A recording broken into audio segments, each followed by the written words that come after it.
Bukan doa nyembah, lalu Tuhan sembuhkan. Yang sembuh maju, bukan. Yang sakit maju. Lalu kembali ke tempat duduk dalam keadaan sembuh. Kok bisa ya? Wah, kuasa Tuhan, tuh kanker tuh bisa copot, saudara, tuh tumor, ya kan? Bisa tumpah di situ. Saya nanya, kuasa dahsyat sekali. Dan itu gerejanya diberkati dengan berkat kekayaan yang luar biasa. Jemaat yang miskin berubah jadi kaya. Saudaraku, itu spektakuler sekali. Orang-orang yang sebagai penganggur, nggak punya kerja dulu segala macam. Kamu layani aku. Kalau nggak bisa bawa perpuluhan, kamu harus bayar perpuluhan lewat tenaga kamu kerja. Dia bilang begitu. 3 hari volunteer kerja di gereja. Sampai orang ini dikasih modal sama pendetanya. Kerja. Akhirnya ketemu ladang minyak. Nigeria. Jadi orang kaya di sana. Saudara, saya tanya Tuhan, ini dahsyat sekali, urapan apa? Gerejanya tuh jutaan orang jemaatnya. Banyak. Ya saudara tahu cerita itulah. Saya tanya Tuhan, apa kuncinya? Mereka, saya dapetin. Salah satu David Oyedepo, dia cerita.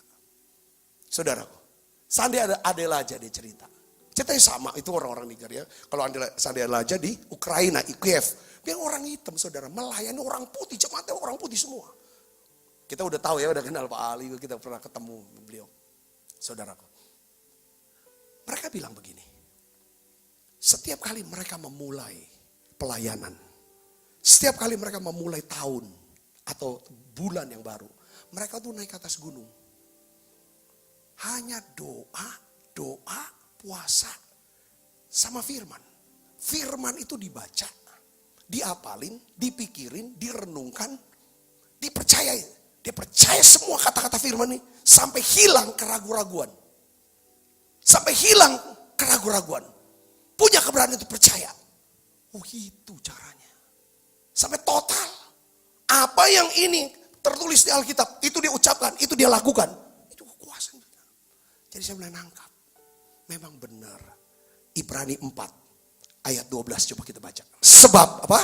Firman Allah hidup dan kuat dan lebih tajam daripada pedang bermata 2 manapun. Ia menusuk amat dalam sampai memisahkan apa?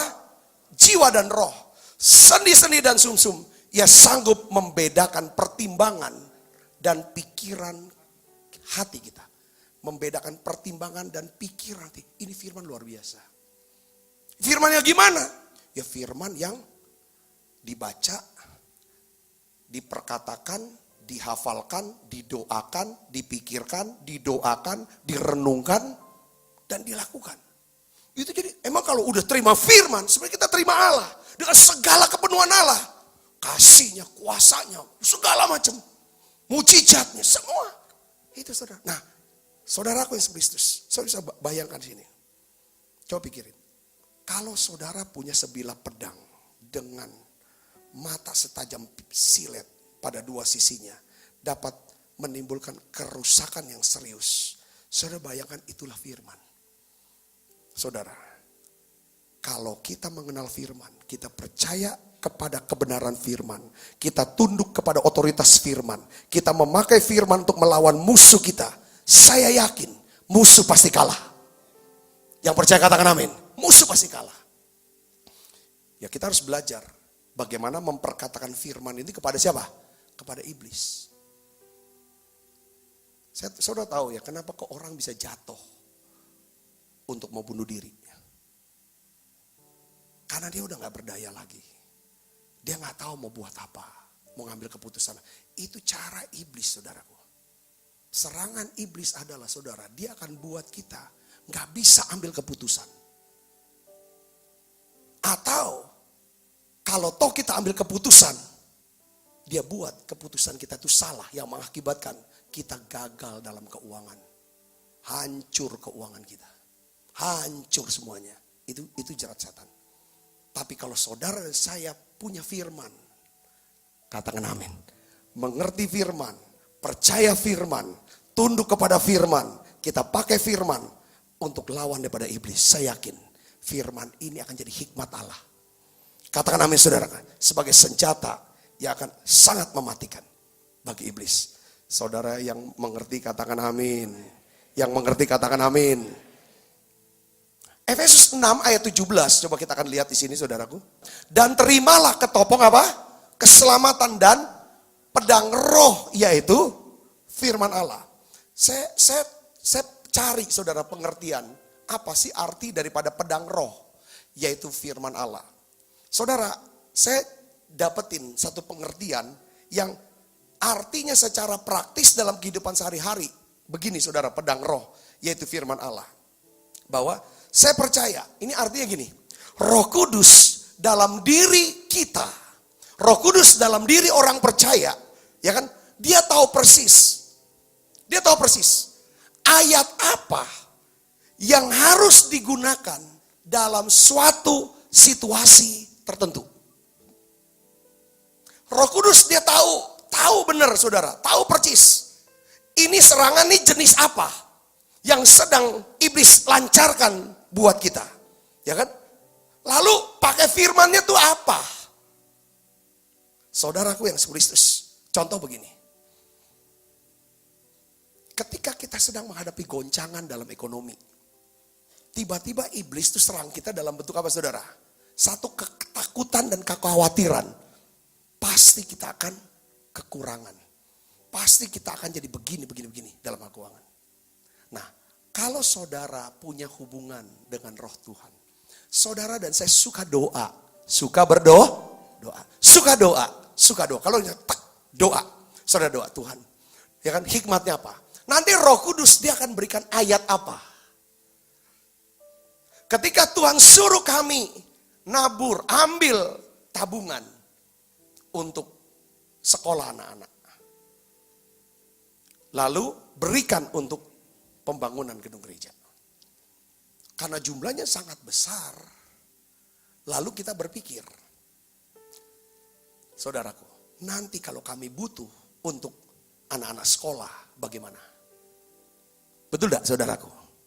Saya ingat, tiba-tiba Roh Kudus ingatkan khotbah daripada seorang hamba Tuhan yang bernama John Avancini. Waktu saya, Pak Ali dan semuanya kita pergi ke sana.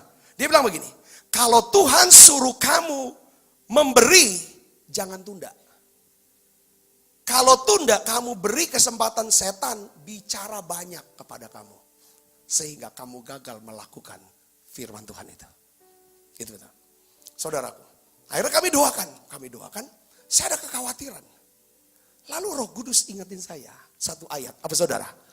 Mazmur 23 ayat 1. Apa bunyinya saudara?